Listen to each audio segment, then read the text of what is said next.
Hello friends, हे नेहमी लक्षात असू द्या. काय आहे पहा, काही प्रकारच्या ज्या बुरशी असतात ज्याला आपण फंगी असं म्हणत असतो, तर त्यामुळे अन्न दूषित होतं. त्याचबरोबर अशा ज्या बुरशी असतात, अशा ज्या फंगी असतात, तर त्यामुळे काही रोग किंवा आजार होण्याची पण शक्यता असते. पण सगळ्याच फंगी ज्या असतात तर त्या आपल्यासाठी हार्मफुल नसतात.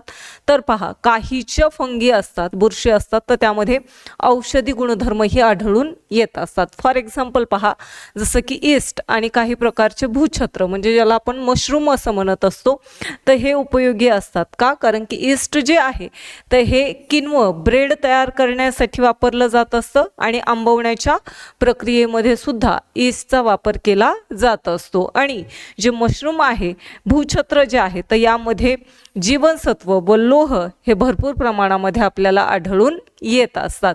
हे जर तुम्हाला माहिती नसेल तर ही माहिती कशी वाटली हे तुम्ही कमेंट करून सांगू शकता.